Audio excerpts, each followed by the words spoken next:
Hey, welcome to Bears Banter. Today on the podcast, you have Jay Beasley, Guy Moore, Dr. Quick, and Plank, and myself, Bernard Muhammad. What's going on? What's happening, fellas?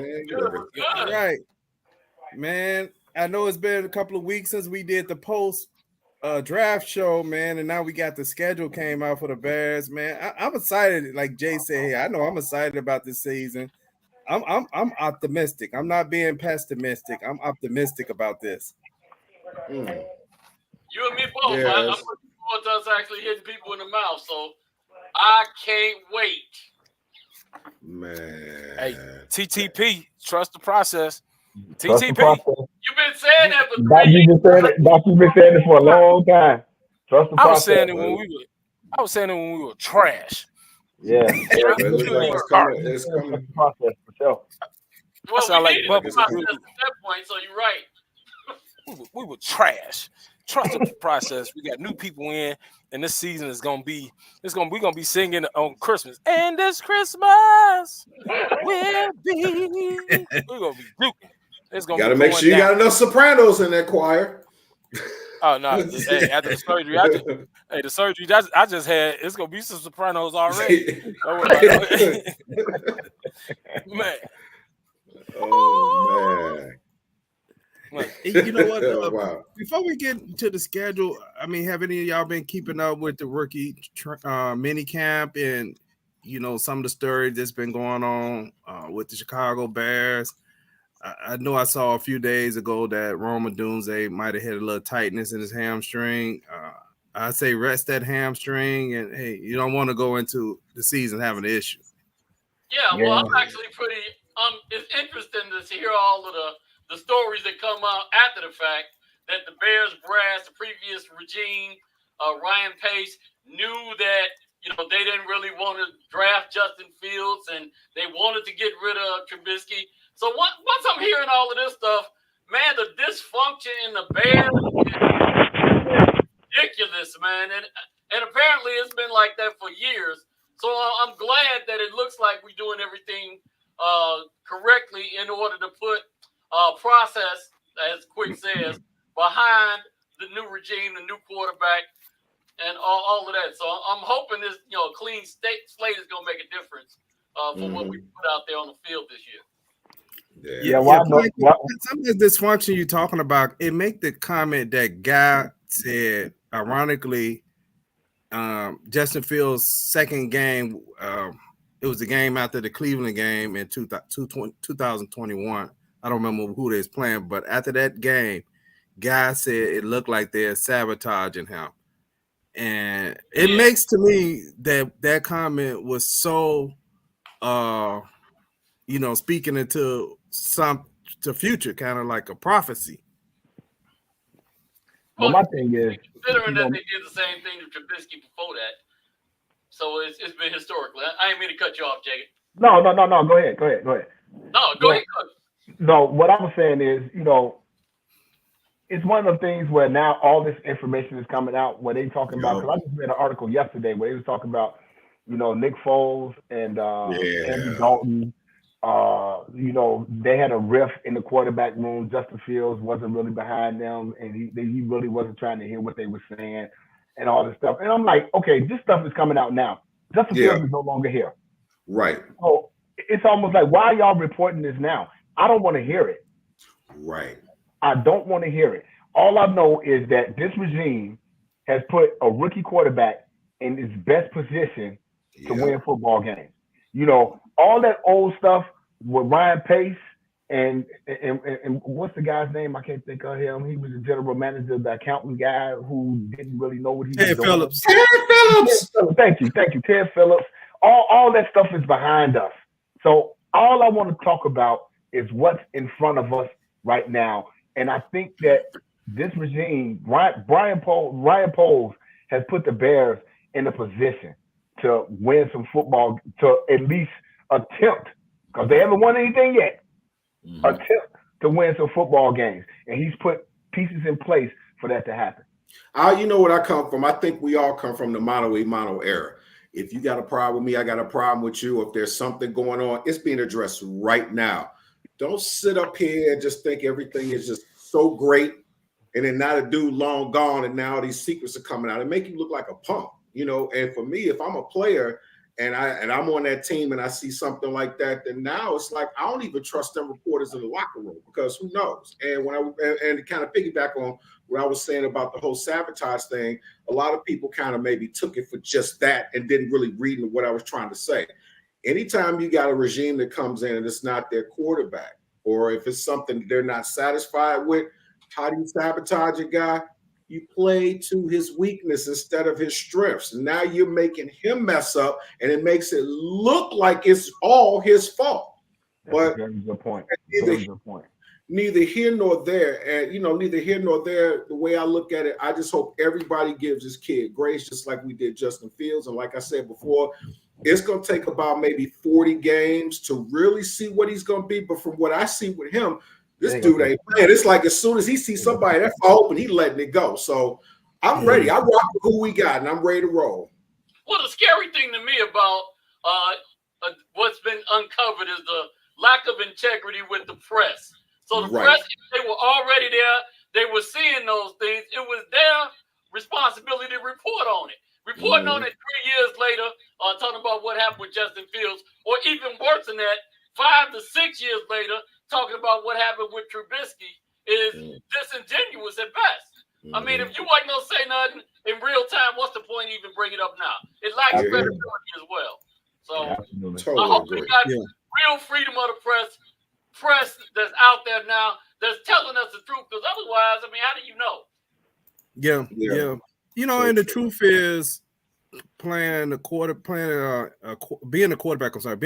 in NFL is probably one of the hardest transition in any sport. You know, other than maybe something as equally as hard as probably hitting a baseball. You know, it's pretty difficult, right?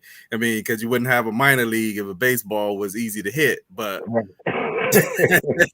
but it's pretty difficult. But playing quarterback is a difficult position, and it has a high failure rate.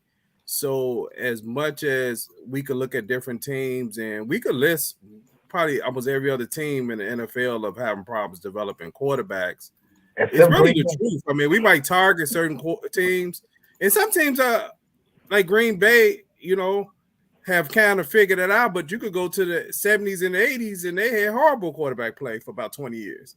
But you could find a lot of teams that had that. But I would say with this regime, they're doing everything possible to get Caleb off to the right start. And I applaud them because, yes, I know they didn't do it for Fields. They really couldn't do it for Fields.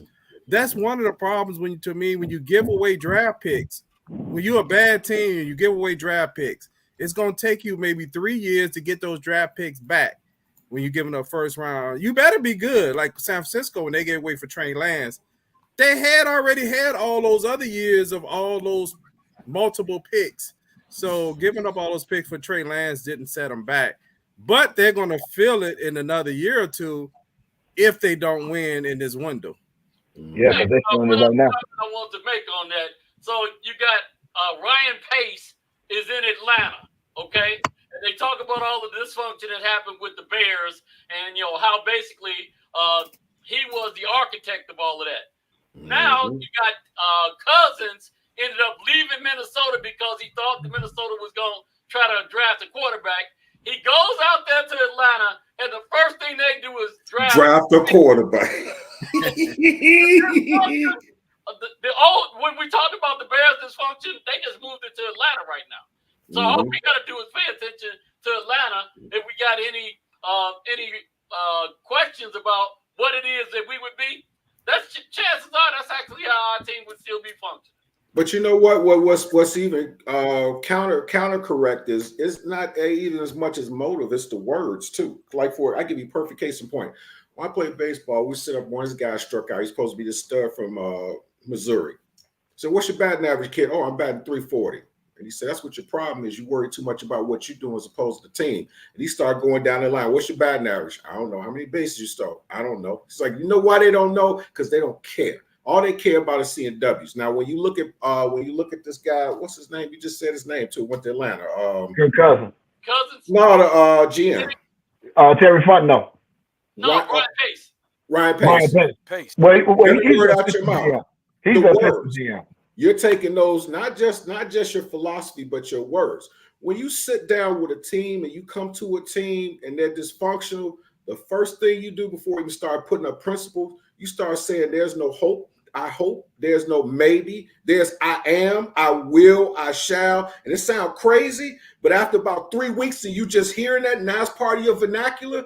Now it follows your mind. And when you get out on the field, the stuff that you didn't think you could do, you can, because you've already willed yourself to do it. That's part of the culture. But when you got these little negative components and they're the biggest part of the culture, I don't care who you bring in there, it's going to fail. What you got, Quick? Here's my take on this whole thing. Ryan Poles, for the job he's done thus far, we still got fans that's like, oh man, he gonna get fired and all this other stuff. The man came in basically with no draft picks, no money, and he had to make tough decisions, and he had to move some fan favorites to bring in some collateral to make this thing where it could potentially be right now. So my hat goes off to him. And I was kind of looking at like, man, what could this dude do? And if you remember, some of the people I was saying, like, we got to cut so-and-so, Allen Robinson, we got to cut this dude, we got to cut Hicks, and people was like, are you crazy? I was like, that's the only way. And you look at, where's Allen Robinson at now? He just signed with somebody. He just signed with somebody. I can't remember who it was. Somebody, right. So we like, yeah, all right, whatever. Right? Rancho Cucamonga Flamingos. Akeem Hicks, you know what I'm saying? The only people that we traded away. The Giants. I think he just signed with the Giants. I'm sorry to cut you off quick. I think he just signed. We don't even care. Like it's like, pretty much. All right, he might catch 10 balls this year, but like he caught 24 last year. He didn't need that. He caught more than Mooney though. But anyway, with like Hicks, we got rid of Hicks, right? The only two that's really, is Roquan and Khalil Mack, but we got us a Roquan. You know what I'm saying? Stat wise, we didn't lose in that deal. Mm-hmm. We really didn't lose in that deal. So that was like an even trade. We got a guy that's hungry that's gonna find a ball, but we had to make tough decisions in order to get other players and other collateral. Now you look at the roster now. I'm excited about the receiver room. I'm excited. Remember back in the day, man, we used to talk about the DB so bad. We're talking about Buster Screen and all them other guys, man. They couldn't cover. I mean, they couldn't even cover their bait. On their bait. I had to bring them back, man. But now we got these young kids in here. They hungry. They balling. You know what I'm saying? The linebacker crew is balling. We in a whole different perspective of the team, and it's really exciting. We might have some growing pains starting off a little bit. We just think we're gonna be world beaters. We got a little growing to do, but it's gonna be real exciting once this thing come together. And we still got money. You know what Ryan Poles is? Ryan Poles is that mother that go to the store and you a kid and you sitting up there and she pull out a Rolodex of coupons, you be on. But I don't want to see mama pulling out the coupons. I'm so embarrassed until you go to dinner and you got filet mignon and you got lobster. Now every time she pull out the coupons, you out there cutting your own coupons. He took what he had and he was Machiavellian with it. And a whole lot of people, and some of us were kind of looking, trying to see what was going to happen. But all I look at is when there's progress. You look at some things, we're going to lose some guys that we don't. But when you look at the end result for him walking through this door from when he walked in, and I'm going to tell y'all right now, if you think I'm lying, look at the potential Bears offensive and defensive depth chart, and that says everything. Yeah, hey, guy, I agree with you. When you look at the Bears, I know some fans may feel a little reservation of allowing excitement because they may feel they've been burnt before. But I was talking to my brother the other day, and I was telling him, this is the first time I could remember the Bears putting together this kind of offense. Now, I said there was times when I fooled myself in trying to exaggerate a Allen Robinson, right? I'm exaggerating a little bit on how he really is, right? He's making his catches, but is nobody scared of Allen Robinson, right? It was nobody ever scared. He can get 100 catches, But when I look at these guys, these are guys, and you're talking about another guys with them. That is a matchup problem that you have three guys and possibly the tight end could be just running free constantly because you may just pick your poison on who you're going to cover. So I'm like, who you going to double is the question. Who you going to double?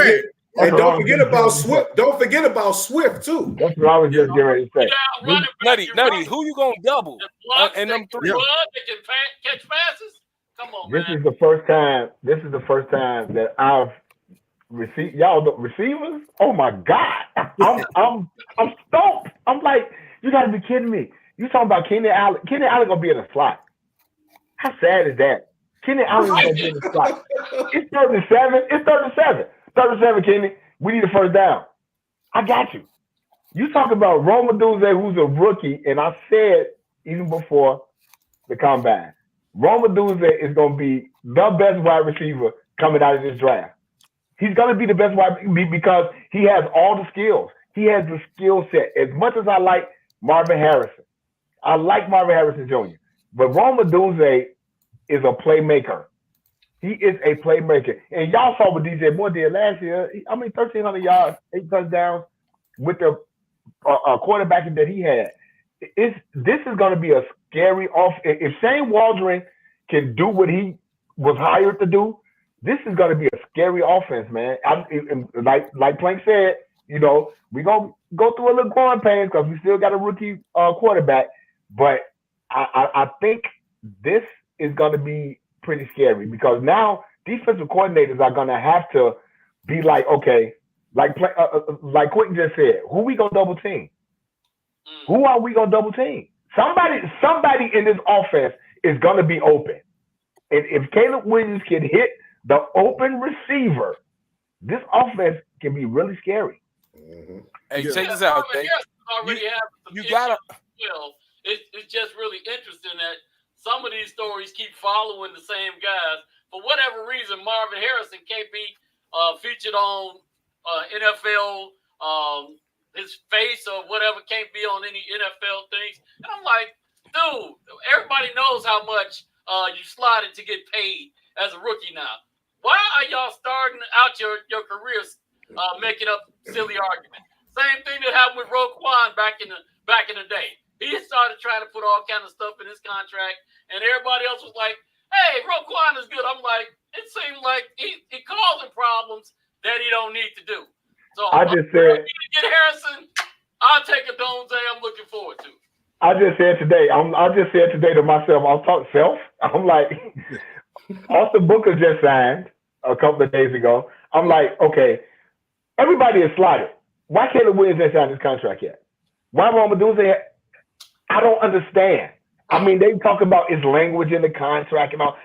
Sign your contract. Let's get busy. Malik Neighbors was the first rookie to sign his contract. He's like, okay, you know what? Let's get started.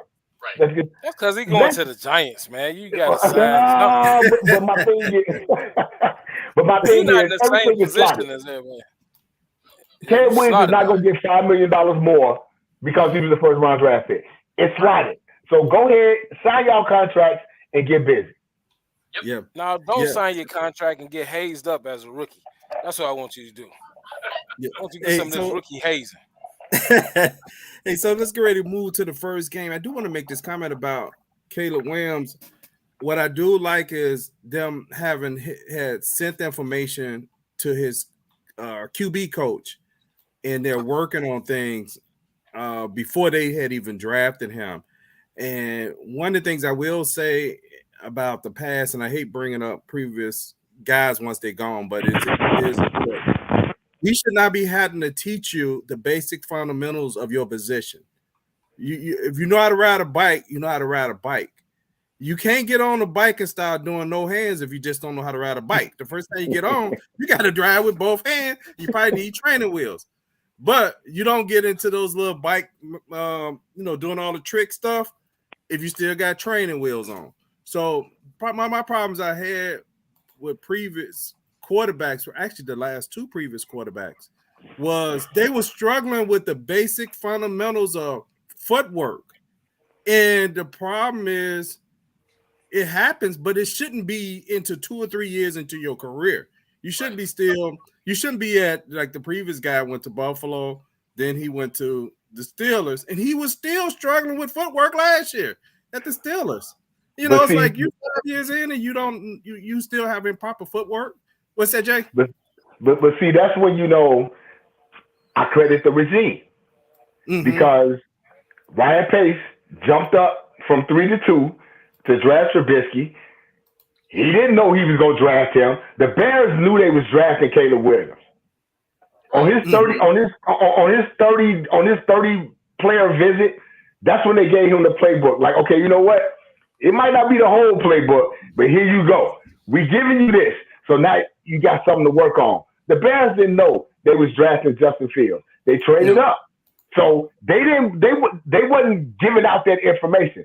The regime is doing the right thing because they have made up in their mind that this was what they were going to do.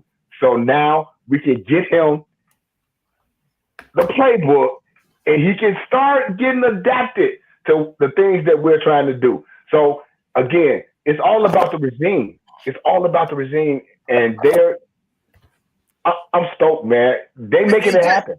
Jay, drafting the person that you want, right? We've watched previous. That's why I say this is different. We found reasons not to draft Randy Moss, right? We found reasons to not draft players that we knew were good players, and we found reasons not to. We talked ourselves out of it. Last year, they wanted Darnell Wright. When Jalen Carter was there, they didn't bow to the fans' pressure and get Jalen Carter just because he was there. And I love they that. Still got Darnell Wright. Absolutely. They wanted Caleb Williams. They didn't listen to all the people. Some of us. They ain't listen to us. They got the quarterback they wanted. They got the receiver they wanted. They didn't listen to the fans that say give up 4 picks for, get Marvin Harrison Jr. first, and they didn't listen to none of that. They got the guy they wanted in these drafts. But anyway, the opening game is against the Tennessee Titans. Hey, what do y'all think on this game? I mean, I know it's still early. Will Levis, who's basically coming out of a shortened rookie year that wasn't really that good when he came out of college. I like it. I'm looking forward to feeding Eberflus defense, feeding Will Levis to the Bears defense. I hope they got the whole defensive tackle thing sorted out by then because we do need some more defensive pressure. But I like the way not against the Titans. We don't. Well, and the Titans, hey, the best thing on Derrick Henry's gone, so we good. Derrick Henry's gone. As long as they ain't got Derrick Henry, we got a chance to do something with the Titans. Then they got a new coach too. Their coach was fired. Mike Braver was fired at the end of the season. So that's sad. Yeah. So and that's the thing about the schedule. If you look at the first 3 games. I want to say. Hey, we might come out of you can probably come out of this smelling like roses, but I like the fact that we opened it up with an AFC team. The Bears have always been pretty good against the AFC, even in our bad years, we've been good against AFC teams. So I like the fact that they opened up with the Titans, and it's gonna be raunchy. It's gonna be raunchy because everybody, the Bear fans that I know, everybody's gonna be pumped up for this game just to see this whole new offense and this whole new Bears team. So everybody's gonna be hyped up. So I like the opening game. Hey guys, so you think we start off with a win or loss, guy? I think we're gonna get a dub. And you know what? And here's the thing, and it's not to slight Tennessee. I'm more concerned about how they're going to do on the road against Indianapolis and Houston.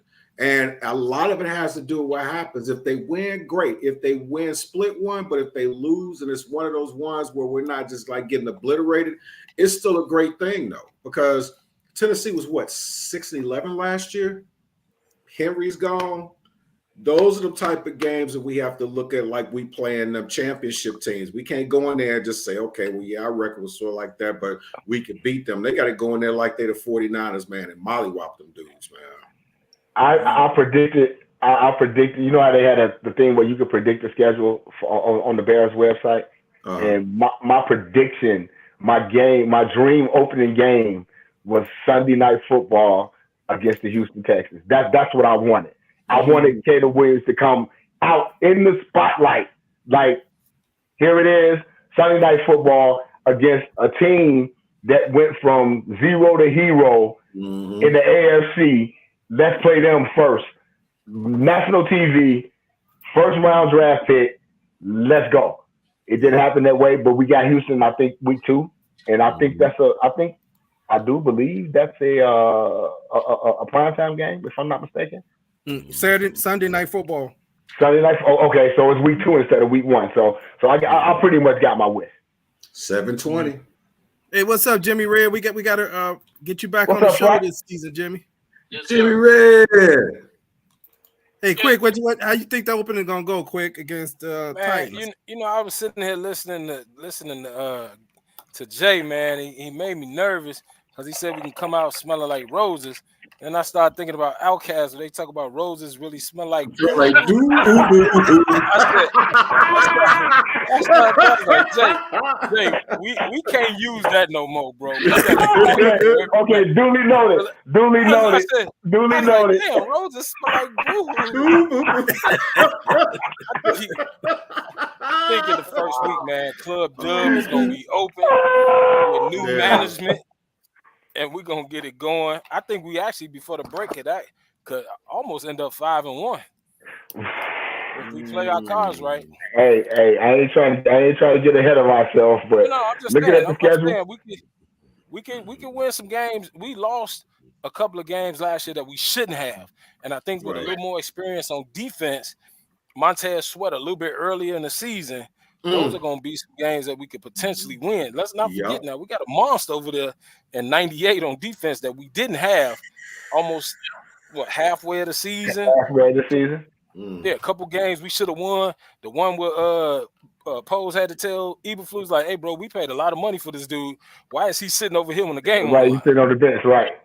Well, hey, am I the fool or you? We need him on the field. And so that his first game, we lost that game with him sitting on the sideline. Right. And, so it's going to be a different, barring any injuries, we going to be all right. We're going to be all right. And Quick, and also last year they come into the season last year bringing a losing streak into the season, right? Yeah, they had lost they had won the game since the New England game the year before. So it probably was like an 8 to 10 game losing streak. 10 in a row. It was 10 in a row. 10 in a row, right? So you're starting the season dealing with those moments, right? Are we gonna blow this, right? And I think this year, one thing I am hearing from the players, I've never heard Bears players being this excited either. I mean, you hear they cocky right now. Montez Sweat saying Green make him puke, right? And you hearing players who just got on the team. You don't have to pump them up against the rival. I worry about the guys the last few years. They act like Aaron Rodgers did on them too. Man, I mean, I like the fact of the schedule that we don't play a division game until like week 10 or 11 or something like that. Week 11, versus Green Bay at the crib. Everything before that is all interconferential. That's great because it sets you up to be able to be like, we control our own destiny. Now we got to go into Green Bay. Green Bay got to come to us. We got to go to Minnesota. Minnesota got to come to us. We play Detroit on Thanksgiving in Detroit, but Detroit still got to come play us. So it's set. This schedule is set up so sweet. And if the Bears can come out of this, even with the bye week, I think it's week 7. Is it week 7, guy? Week 7. Our bye week is. Let's see. Our bye week is 7. Yeah, it is. It's week 7. So if we can come out of this 4-2, 5-1. That's what I said. I said that. It's set up. It's set up so sweet because now you got momentum. You done played some games. You done lathered up. You done lathered up. So it's like, okay, now we got division play. So let's go get it. So it's set up so sweet. Here's before the bye week. The last game you got before bye week, you're at home versus Jacksonville. You get the bye, then you go to Washington and Arizona. Then you come home and play New England before Green Bay. And to be quite frank with you, those are 4 games we could possibly just run off. And to have that type of momentum, like, beating Jacksonville and then going to the bye week, and now you got those 3 teams to look at, that could be interesting, man. Hey, let me share some of the games that's coming up. Everybody keeps talking about how great Detroit was last year. I'm like, basically, we had Detroit beat 2 games. 2 games, right. Yep. 2 right. games. Yep. I don't have any fear of Detroit. So right. I'm more afraid of Green Bay absolutely 200 years than I am Detroit. So absolutely, let's see what Detroit want to bring. Absolutely. One of the things that happened too that we not talking about, but we got to upgrade at running back, a severe upgrade at running back that we not even talking about. That ain't no running back. That's a mercenary. A mercenary. Swift is a difference maker, and to put him with everybody else that's there, man, we look. Oh my God, this offense could be just something, right? I'm not saying he's Matt Forte, but he has Matt Forte tendencies. And if anybody remember what Matt Forte meant to the Bears offense, whether it was running the ball or catching the ball out the backfield, that's what DeAndre Swift is. That's how I see it. He's elusive, and he runs well in space. He's gonna beat you like the running backs that we used to have. We'd be like, man, can he make it to the house? This dude getting to the house. And the foot race, he gonna get to the house. And so a lot of those runs that Montgomery used to have, those are touchdowns. But he's rare. He's gonna be a difference maker in this offense. That you got. So when you scheme this offense, you almost got to stay in nickel package the whole game. Yeah, pretty much. Yeah. You gonna have 2 linebackers on the field. You only gonna have 2 linebackers on the field. Yeah, you ain't run no traditional 4-3-4. Nope. Can't do it. You're right. Be like, damn, we down by 25, and it's 3 minutes in the game. He's one of the first elusive backs that I've seen in a long time that ain't scared of contact. Most elusive backs, they're trying to avoid it. His avoidance is less about contact and more about getting yards. But if it gets there, he ain't the type of guy that's just going to kind of fold up. He going to give you one, Well, you know what? The thing I like about him, again, is he's a 3-down back. He actually is very good at run and pass blocking. So you got Roshan Johnson and Swift can be interchangeable a little bit in the passing game, and they're not you don't lose nothing. Now, Khalil Herbert, he's one-dimensional. If he's in the game, he's going to get the ball. That's about it. So I'm looking forward to having 2 backs that know how to block and can catch passes out the backfield. Man, that just makes us that much more dangerous. Shoot, Herbert may just end up being your short yardage back in the end. Herbert might not make the team. Herbert might be wearing number 12 next year. They just signed another running back. They just signed another guy. I can't think his name right now, but they signed another running back a few days ago. The guy from Howard? Yeah. Okay. He getting cut. Herbert might not make the team.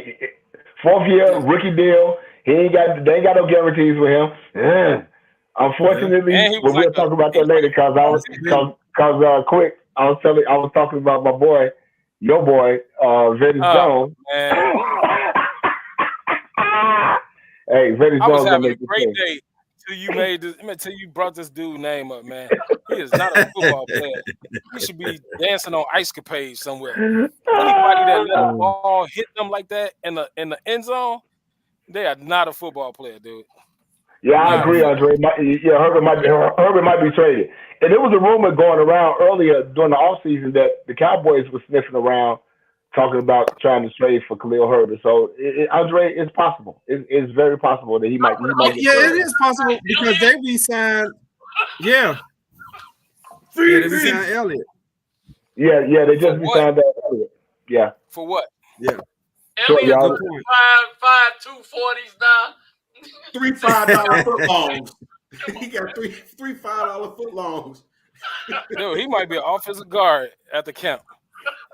Hey, I just pulled that schedule up, Jay, and you mentioned about the up until the bye week, and I actually see the Bears maybe being 5-1 or 4-2, maybe worst case scenario getting into the bye. You got Houston game 2, the Colts game 3, the Chargers game 4, the Panthers, and you had a Jag. Rams, okay. The Rams game 4. Yeah, I'm sorry. Rams. I'm sorry. I'm saying Chargers, the Rams. So that's no Aaron Donald. I'll take it. He retired. Yeah, he retired. He retired. Yeah, Aaron Donald retired. Yes, he did. He sure did. I'm not scared to play him now. Yeah. I mean, the struggle on that team is going to be, can your defense hold up? Because they got a good receiving core. They do. Yeah, Peekaboo or whatever his name is, Pikachu. But you know what? I'm gonna tell you something. I read a quote from Waldron, which makes me more excited too, to let me know that they're probably gonna be running the ball a little more. Yeah, he says we want to be able to be multiple on offense, and so with the addition of wide receivers, having 3 receivers, 2 great established vets. We've got other young guys that are up and coming on the roster as well. It just allows us to continue to be multiple, allows us on a week-by-week basis to see what might be a matchup advantage or something that we can look into and lean heavier towards. And with Cole, Gerald Everett, and the other tight ends, and Kari Blasingame at fullback, we got a lot of different pieces that we can utilize. And I think Waldron is one of those guys who was kind of like Belichick, so to speak. Belichick always had a different offensive scheme every week for the team that he played. It was like, we're not going to run the same offense just because this is what we practice, this is what we run, we're going to do this against every team. And I think Waldron is one of those guys where he'd be like, okay, well, we playing against, I'm just saying, we playing against the Rams. Where are they weak at? We're going to do what they're weak at in order to be able to sustain success. Right. So and a lot of coaches don't do that. They be like, this is what we run, this is what we do. It's gonna work. No, you have to scheme. And I think Waldron is one of those guys that'll actually scheme for the defense that he's playing with. Not he gonna be like, okay, well, we run this, well, we're gonna tweak it a little bit, and we still gonna run the same thing. So I'm excited to see what Waldron is gonna do with this offense, because he does potentially be a little run heavy, and run heavy successfully opens up a passing game, especially for a rookie quarterback with a couple of good tight ends. Yeah. Okay. Hey, Andre, hey, thanks for your input. Andre's watching us out on YouTube. He has the Bears being 5-1 going into the break. Hey, look like I need to plug my thing. Shout out to Dre, man. Waldron, it says Waldron wants to run the ball. I'll be right, Andre, because guess what? You already got 3 killer receivers, and if this running back is like killing like that, whenever he drops back to throw a ball, he gonna have 4. He gonna have a choice of who's open. I mean, you don't have to worry about throwing guys open. We also forgetting about those maulers that we got on the offensive line. Tevin Jenkins ain't no pump, and Darnell Wright. Trust me, they bring it. They looking forward to smashing somebody and getting pancake breakfast. How you doing? He gonna be up there doing the plank. He gonna be like this. Hey, Tevin Jenkins ain't no that, I'm gonna fall out. Despite Bernard's theory, I think Nate Davis is gonna be okay this year. I think he's gonna have a. I think he's gonna have a come around. He had a rough time last year. You know, his mom passed and all that, but I think he's gonna be. I think he's gonna be ready. I think he's gonna be ready this year. Yeah, and I have no doubt that he can do the job. My question was did he want to do it? Did he want to? With his motivation? Yeah, absolutely. Yeah. He don't. Hey, let's go to after the bye week.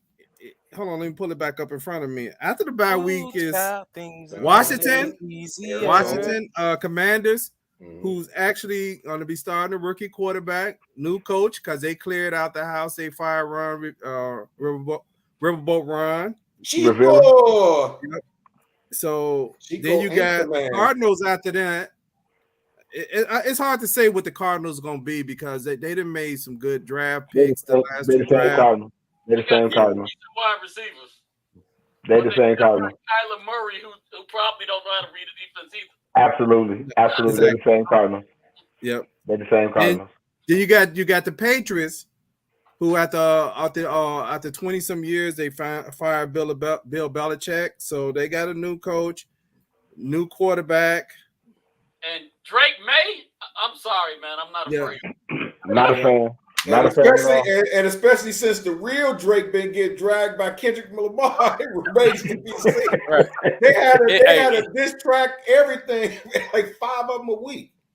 Right. So it just goes to show you that any light-skinned dude named Drake, just don't be scared of him.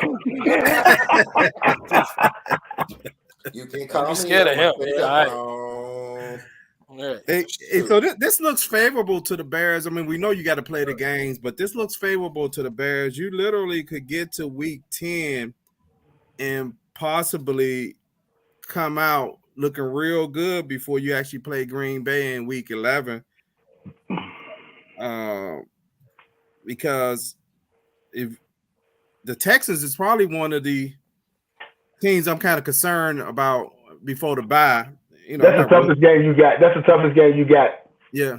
The Texans not gonna sneak up on people like they did last year. That's the difference. I think that's the difference too, man. So now people got a scheme for them. They got an idea what they bringing with them. CJ Stroud ain't just gonna jump up out of nowhere like the boogeyman no more. He's an Ohio State quarterback. Let's see if he can turn things around for Ohio State. After what happened with Justin and they last few quarterbacks, he holds it down by himself. So I'm not saying he's an easy win, but I don't think he's the world beater. He ain't proved to me that he's a world beater yet. So let's see what he do in his second season. Yeah, hey, Matt Jones was a Pro Bowler his first season. Not Pro Bowler too, wasn't he? Correct, and not comparing him to Matt Jones, but I'm just saying there's been many quarterbacks who started out great their first year or two, or their second year, that all of a sudden the wheels came off. I mean, you could take Deshaun Watson. I mean, right now, you're really almost looking at this might be one of the worst deals made in recent times. In NFL history. Right. In NFL history. Yes, absolutely. Because this dude has not played. He hasn't been healthy. The last 3 years? Yeah. And you guaranteed him $230 million. And he got him massages, and he still got problems. That's a waste of money. They said he built it into the contract. I can get a massage anywhere, at home or on the road. Provided that she classifies as an actress first. Say, let's bring up some more of this schedule. After you got Green Bay, then you got Minnesota. Bring it up, son. Make it bigger. Yeah, bring it up, son, because we only seeing the first 6 games. I got you. She said. There we go. Okay. Let me go down a little more. So see, the meat of this schedule comes after week 11. That's where the meat at. That's where the meat and potatoes at. Who is that? Sam Donald or JJ McCarthy? Come on, man. Everybody talking about how hard they're gonna be and how tough this division is. I'm like, Green Bay, they definitely a problem. I don't know. I'm not convinced with the Vikings in Detroit. I'm just not.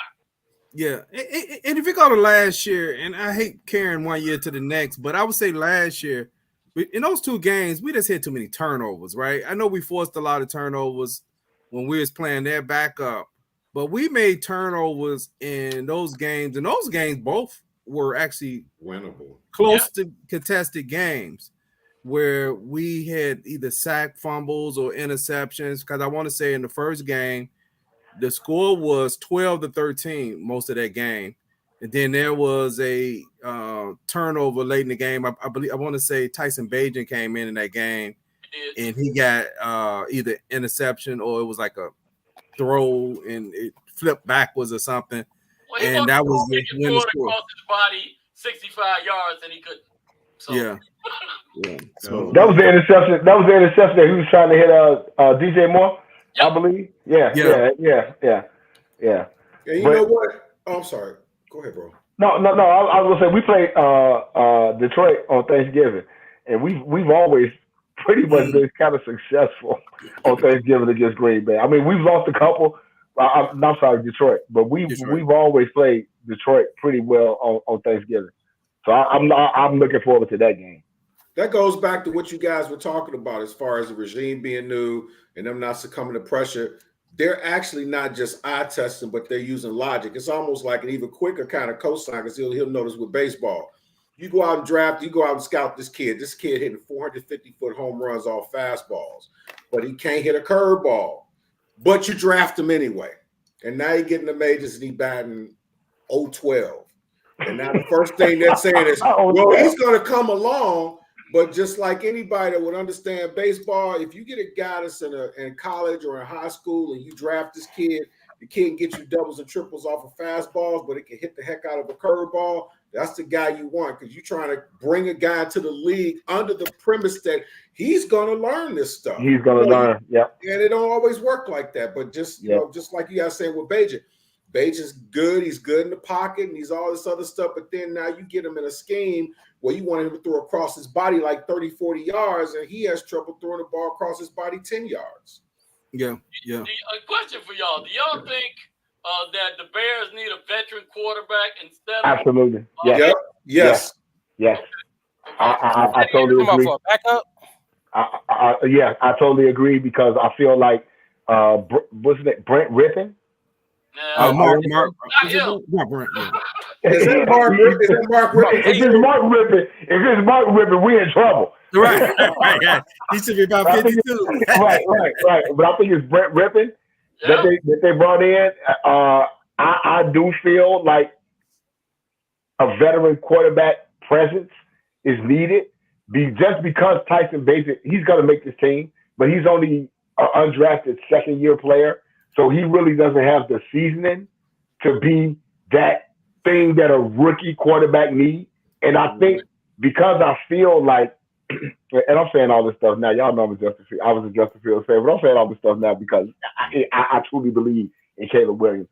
I think, but because Caleb Williams is a rookie, he needs to have somebody in that room that can actually kind of like not coddle him, but to be like, hey, okay, you see this? This is what I see. If you see this, then this is what you should do. So I think Brett Rippon been in the year. I think he's been in the league for 9 years or 10 years, but he's not established. And I feel like an established veteran would be needed just to be a presence in the quarterback room. And I don't know who that is. I got one question. I don't know who it is. I'm sorry, Jay Quick and Guy. Why do we got passing game coordinators, quarterback coaches, offensive coordinators, and none of these people can teach the guy what he needs to play quarterback? Sometimes it don't register, man. Sometimes it's and I hate to say it may sound stupid. Sometimes a vet can come in, like say tell Bajan, man, why you throwing that football? You know you can't make that play. And if a coordinator says the same thing in his mind, he might be thinking, well, yeah, you're a quarterback, but what do you know? Sometimes it takes that vet that's actually been in there, which is why you look at different football teams or different pro teams that'll bring one vet in that ain't going to be no world beater, but he's never going to cause you to lose a game. He's a savant as far as understanding the schemes and plays and possibilities. And when he conveys a message to some of these young guys, to me, it seems like they're more in tune with listening to him. And it's not about having the coach, the passing game coordinator. They're not dressing on the field with you. To me, it's just one of them things where you need that person that's going to be on the field with you, side by side, in a uniform, that's telling you what to do. A la Chase Daniels. To me, Chase Daniels, as much money as he made in the NFL and didn't really pan out to be good at all, he was able to be a mentor to young quarterbacks. And I think that's what the Bears need on their team because with a rookie quarterback, I just think that you need a veteran presence that's going to be able to stabilize, so to speak, what it is that you're trying to do. Yeah, and I think that a lot of those guys, even though they have those titles, they're really not talking to the quarterback. You know, like the passing coordinator, his conversation is probably limited to the quarterback, right? Because it's really about just the whole concept of passing. He's kind of more so working almost like a liaison between the wide receiver coach and the offensive coordinator. And the offensive coordinator, yep. Yeah, kind of liaison role. But I believe we do need a veteran quarterback to help in that, even the transition of understanding when something you see what to do in live time, right? Because I think in previous regimes, what we did see, I'm just going to use last year's example, and it started bothering me. You have to go to the sideline, and it's somebody you should be talking to. It's somebody, and I know they show what they want to show sometimes with the cameras. So I am aware of that they don't always show a guy talking to him. But it is concerning if I'm looking at games and the only body who's talking to you at times is a receiver. Receivers are not the person that you really want to talk to a lot. I mean, because he just wants the ball. Hey, man, throw me the damn ball. Right. You need somebody other than that coordinator to look at that tablet with you to say this or that ball needs to be in the air at this point, you know. And we didn't have any anticipation throws in the last few years where whatever reason it didn't happen. And that is so important because teams gonna play zone.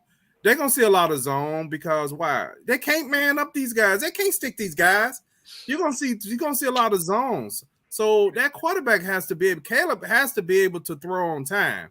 He can't be waiting until it's open. And I'm not even saying he's that kind of quarterback, but that's going to be important with that veteran quarterback to help him get through that and to help you understand if the guy's having problems reading. Yeah. So, and also with footwork, I think about Jim Miller talking about, I know it was an opposite role, you know, what he was talking about, but how Tom Brady helped them, but I know it was an opposite role, but he was a veteran learning from actually a guy quarterback. He had been in the league longer than Tom and was learning from him. But anyway, Jim Miller stayed around the league. If you think about it, when he got to the Bears, he had been more like a mentor to other quarterbacks before he got a starting role at the Bears. But I'm gonna tell y'all, I watched some tape on Will Levis today. Actually, random. It had me popped up. This guy, his footwork is pretty good, and if his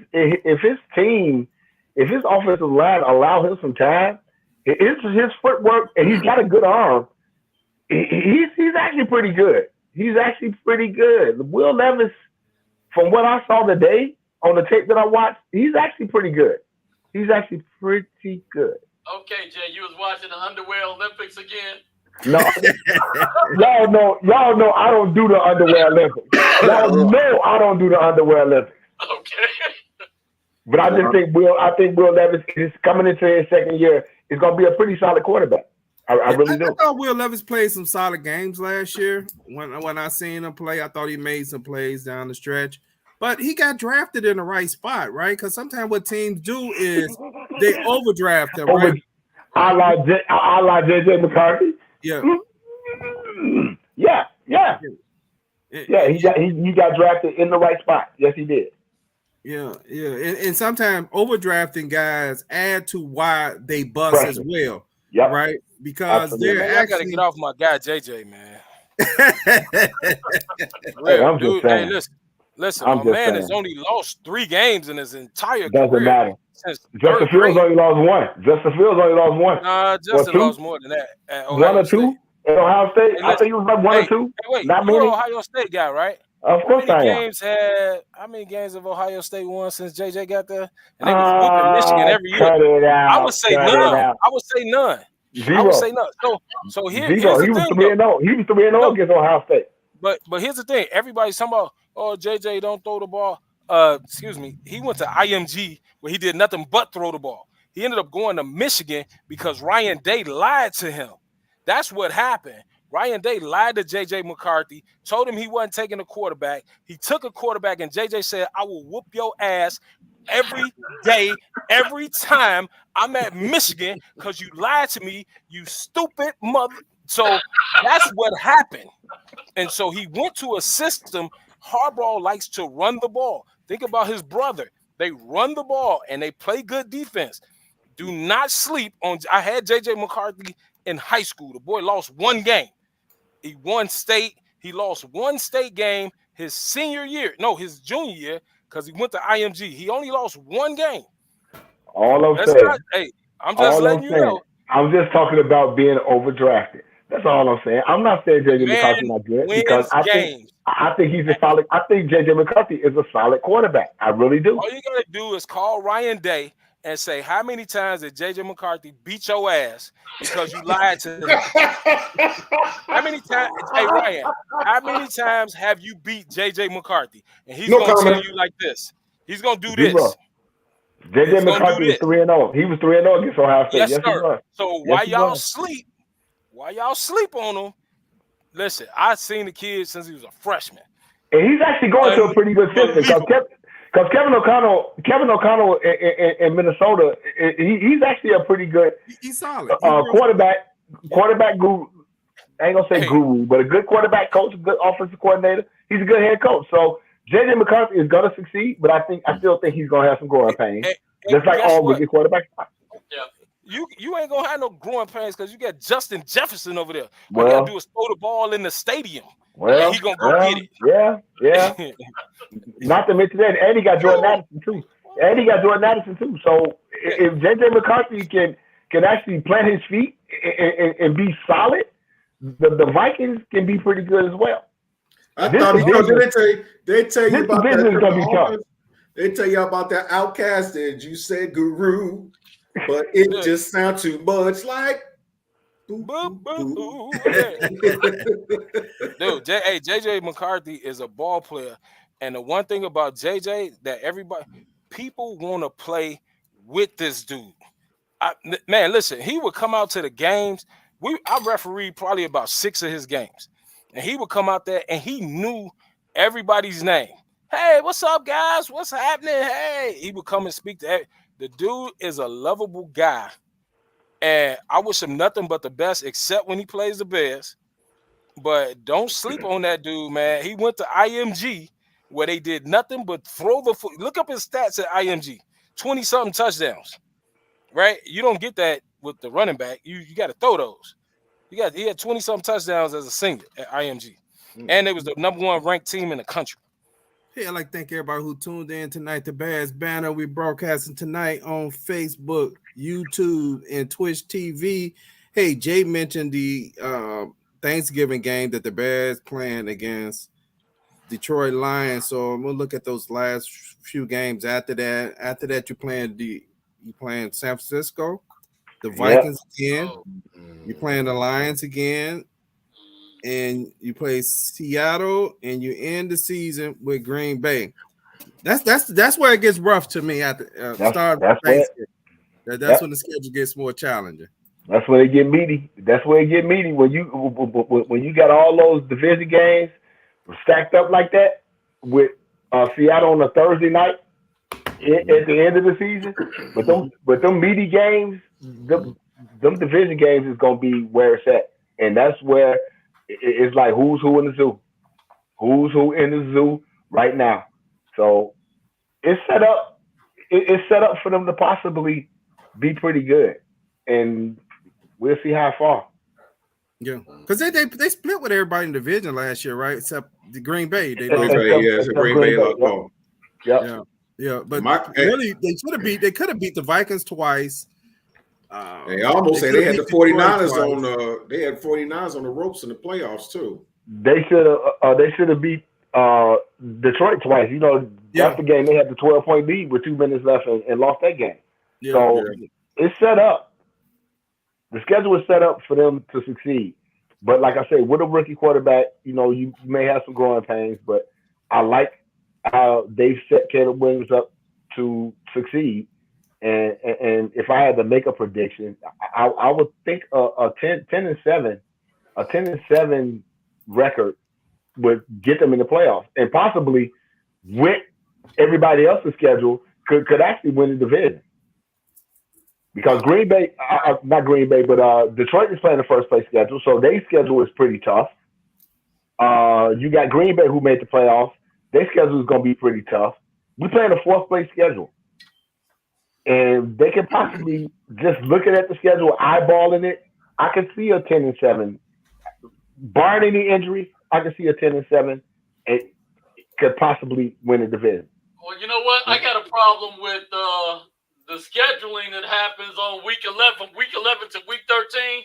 The Bears end up playing 3 games in like 11 days. Yep. The Vikings, and the Lions. So I don't know why they end up scheduling like that. So they got a Sunday, then they come back again and play on Thursday. Then they got a couple of days off before they play the Lions again. But that's kind of brutal, man. Yeah. Hey, but if they come out there with minimum damage after those games, man, the strength and the health coordinator gonna get a nice raise. That's a lot. That's a lot. So Jay, you thinking about 10-7, huh? Yeah, I'm thinking 10-7. Barring any injury and everything fall their way, the first half of the Bears schedule, they need to kill it. They need to kill that first half of the schedule. We got Lemonhead. Hey, what's up, Lemonhead? Oh, Lemonhead! Hey, I like it. Happy birthday! Happy birthday! Happy birthday, brother. King Taurus, happy birthday, bro. There you go. Yes, sir. Yeah. Those who are Bears fans have been Bears fans for a while. Lemonhead played for the Chicago Bears in early 1990s. He was a dog. He was a dog. He's They don't call him Lemonhead for nothing. They don't call him Lemonhead for nothing. Hey, wait a minute. So if I remember correctly, I think Lemonhead may have played before. What was Maurice's name? The one that they said was a stripper. Mo Douglas. Mo Dude, Douglas. that's Mo Douglas. Yeah, Dude, but I got a Mo Douglas. Hey, I got a Mo Douglas story for y'all because you see him on TV. It's like, oh, he looked real mean and all that other stuff. And you know how sometimes people will walk up to a guy in person and try to say something to him. One of my guys was like, oh, he think he tough. I bet you he show up. He gonna show. Oh, he gonna be such and such. It was in the dead of winter. Maurice Douglas got out his car and walked in with nothing but a leather vest, no shirt in the dead of winter. And I looked at my guy. He was like, I ain't got nothing to say to that dude. He was big. You know how somebody Mo was that dude, man. You know, guys Mo Douglas was that dude. And you look at him like he crazy. With him, guys was like, Mr. Douglas, and just like, look at that. Did nobody want to look at that dude? Did nobody want to know? Even the bouncers wouldn't even look at this dude. Number 37, Mo Douglas was that dude, man. Mo Douglas was that dude. He was that dude. Talk about, they don't even ask him if he want no smoke. It's like, Mr. Douglas, we don't want any smoke today. And that brother was, man, scary. He was scary, man. Yeah, Mo Douglas was that dude, man. Yeah, hey, we need to bring Lemonhead back on the show this season. Talk some Bears, especially with this defensive backfield we got. I want to know what he thinks about Tyreek Stevenson and all these guys. We need to bring him back, man. You got Kevin Bynard now. That's that's a man in the safety position. We need to bring Lemonhead. You need to come on back, man. Come on back. It sounds like you just said our DBs can match up. Oh, cut it out. Cut it out. I should have never said that. I should have never said that. He gonna play. Hey, listen. They gonna grow up even more going one-on-ones and team against the Bears receiver now. Yep. They gonna grow up even more. Yep. And the Bears are actually, I just found out today, the Bears are actually having a joint practice this summer, I want to say, with the Falcons. I want to say it's the Falcons. They having a joint practice with the Falcons this season coming up. So they're going to get a chance to go up against some good wide receivers. And the DBs plank. The DBs our DBs are good. They're good. And they're going to get challenged. Our wide receivers are going to get challenged just because they're going up against some good defensive backs in camp, man. So this is gonna. That's what you want. That is exactly what you want, man. That's exactly what you want. Yeah, these cats are different, man. Them three receivers we got, man. I'm telling you, when they got Roma Dunze and then they get Keenan Allen, I just sat down one day just in the quiet, just looking. And all I could do was just think about, they ain't gonna never have to worry about nobody being open. It's gonna always, and then you got Komet and you got Swift. Man, they are setting Caleb Williams up. And don't forget, if he makes mistakes, it's going to be type of mistakes where we can kind of come back on, so to speak. But he's set up right now to just. And don't forget about Gerald Everett. Gerald Everett was a real secret signing that ain't nobody really talking about. Right. Gerald Everett is a really nice piece to this offense, man. And Shane Waldron likes to run two double tight end. Yes, he does. 12 personnel. Yes, he does. Mm-hmm. So just imagine you got Cole Kmet on one side, you got Everett on the other side, with either DJ or Allen or Dunze running the personnel. It's gonna be man. Mm-hmm. I just we're gonna run 22 personnel, and it's gonna be very interesting. Trust the process. What you say, Doc? Hey, man, I'm gonna give me a shirt say trust the process. Man, I like that. I'm gonna give me one to say boo boo boo. Anybody have any predictions that I know it's early right now, what you kind of think right now before we get into preseason? Like I said, Jay said 10-7. I got 10-7 right now until I see something else. Anybody else? Man, if we can go 5-1, I'm gonna go out there with this 11-6. Yeah, if we can. That to me, it depends. If they go 5-1, I think they go 11-6. But for all intents and purposes, I do think 10-7. Okay, 10-7. I'm going 12-5. Forget it. Come on, what y'all want? Hey, that's why I love Frank. That's why I love Frank. Frank is the most optimistic Bears fan outside of me that I know. I love Frank for that. He said 12-5. I ain't mad at you. Hey, only reason I ain't go 12-5 is I can't drink right now, so I couldn't go 12-5. I couldn't push that one more win out. One more win. I couldn't drink it. Come on, see, people getting that confidence. There you go. But Leotis got 12-5. Okay. Yeah, okay. That's a good dog with it. And the thing is, and it's not, and I know a lot of people might be looking out, everybody's such and such, why they drinking the Kool-Aid? For me, my choice of what I got is, like I said, if you haven't seen it, look at the Bears' offensive and defensive depth chart right now. And when I look at their depth chart, defenses, it is what it is. It's nice. When you look at the offensive depth chart, it's like, man, shoot, Roma Dudes, they're going to be calling heralds, man. Back there, just waiting. If he passes, let me get a half dog, mild sauce, some gizzards. All Komet's open, okay. And then I like the fact that I saw him in camp where he's just letting it go. He ain't, and like I said, let's not get to this. I'm not trying to talk about the past. We talk about the present and the future.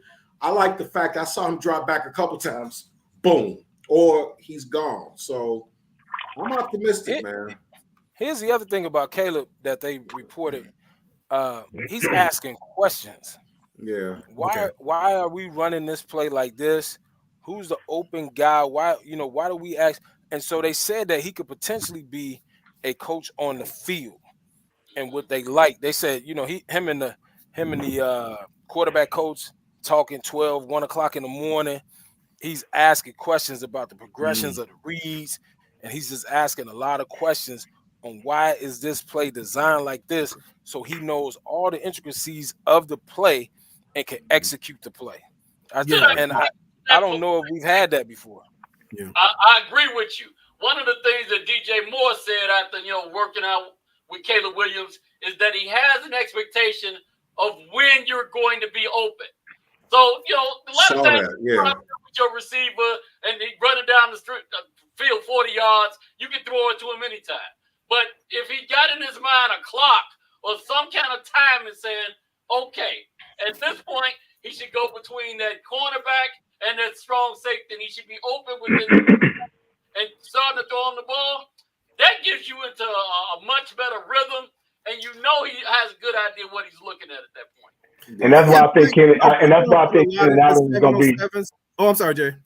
And that's why I think Keenan Allen. I'm sorry. That's why I think Keenan Allen is going to be so critical in this offense because he runs those anticipatory routes that can get you a first down. If it's 3rd and 6, 3rd and 5, you know you got Keenan Allen in the slot. If your quarterback can anticipate him being open and get him the football, which is what Keenan Allen has done throughout his entire career, you have a safety valve that you're comfortable with, and I think that's why he's going to be so valuable in this offense.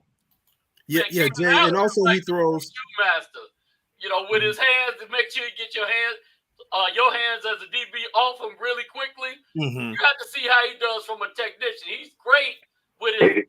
Y'all saw the video? You saw the video of Keenan Allen? Yes. Man, that's textbook. That is textbook. You can't teach it no better. Oh, y'all know I get excited when I talk about wide receivers for y'all. Here's another reason. Here's another reason why I'm excited. All those reasons that you said, but the 2 primary reasons, ain't nobody going to be nervous on 4th and 2. And then when we get in the red zone, we're going to expect to score. Yeah. Ain't nobody said nothing about the great punter that we got. Hey, you know what? Throwing the ball in the middle of the field. I'm hoping to see that this year because I believe the Bears didn't throw much in the middle of the field, right? And a lot of times I was frustrated last year because there were throws in the middle of the field that sometimes led into the quarterback keeping it and running it. For whatever reason, he didn't trust what he saw in the middle of the field. Okay, you can run and get those 10 yards, but when you throw and get those 10 yards, that's frustrating to the defense because they fail. They feel they fail in that stopping you, right? And they could start putting stuff in place to try to at least stop you from running, like they did Lamar Jackson in the playoff game, where you like, okay, we just gonna keep this 5, or we gonna, we ain't gonna give you nothing that's gonna be easy. Well, that was bad coaching in that playoff game. That was bad coaching in that playoff game for Baltimore.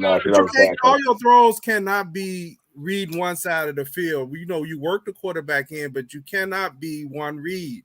I know as much as all us tout that this is a quarterback has to have one read, and you cannot play that kind of football for a long time to be successful. You only have one person to throw to, and defenses are not going to continue to let you roll out to the right side of the field and have that one read. They're going to pressure you from that side of the field to try to force you back in the pocket. So, but I'm gonna tell y'all want to go back to the punter. I'm gonna tell you that's why I like. I'm gonna tell y'all that's why I like. That's why I like. I want to make sure the Leolas don't get away with that comment he just made. Ooh! He just Ow! Leonis, that's so funny that you said that because off screen a couple of shows ago, I told him the same thing. I was like, it's almost better than having sex. because we're a family. Well, no, because we're family friendly. We're a family friendly channel. So every time you hear Jay go, ow, ow. Let's get ready to wrap up. I want to go back. Okay, but real quick, I just want to go back to what you were saying, Frank, when you said nobody said nothing about the punter.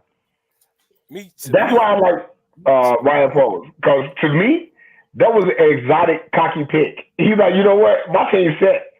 I'm going to draft the best punter in the draft class. And to me, he drafted the best quarterback, to me, the best wide receiver, and the best punter.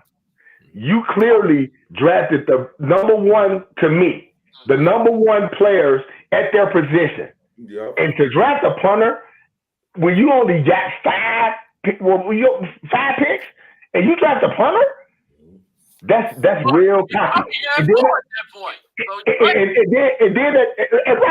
then at that point, he said in the interview, he was like, it's going to be very hard for players to make this team. Yep. He has set it in stone where I didn't put this in place. This is what I have done since I've been here. And I'm going to put this in place. And it's going to be hard for people to make this team. So kudos to him, man. Kudos to him, for real. You know what? What I want to tell you guys, there's this site on YouTube. It's called S.A.4K Gaming. And what they do is they take the Madden 24, 25, and they simulate the games. It's not to say that, okay, this is how the Bears are going to go, but to look at the plays that they have and the possibilities that they could create. I'm going to post it in there. Man, sometimes I find myself watching the full game just to see the type of routes they're running with the personnel they have. And when things are going right, how it's going to look. That's another reason. Now I know it's just a video game, but just looking with the personnel, with the plays that they run and all that stuff, it gives you a reason to be excited. So I'm going to pop it in there. Leonis, you wrong for doubting me like that. You wrong for doubting me like that, Leonis. But I hear you, bro. I hear you. I hear you. I seen Ocho Cinco crying talking about the route running Devontae Adams. He was crying like somebody had passed away. He was like Devontae Adams routes, man, it's beautiful.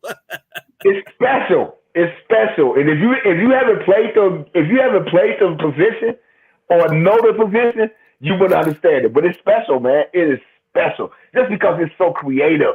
And the things that you could do as a route runner, it's special, man. It is so special.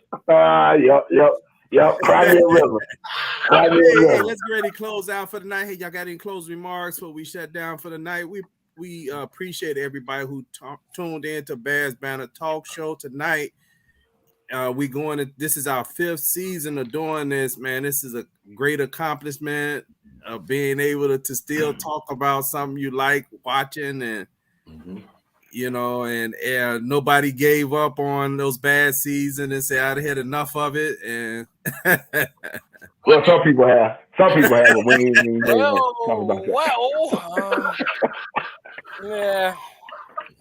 But you know what? But to kill the monotony of games, what I want to say, and it has to do with your frat, Jay. One of our avid fans, listeners, Bruce Hollywood Wilson, is finally home, man. Oh, He's gone through some things and almost brought me to tears, man, because Bernard and I have gone to see him, and we've seen the progression from the time it wasn't really doing all that great to getting a little bit better.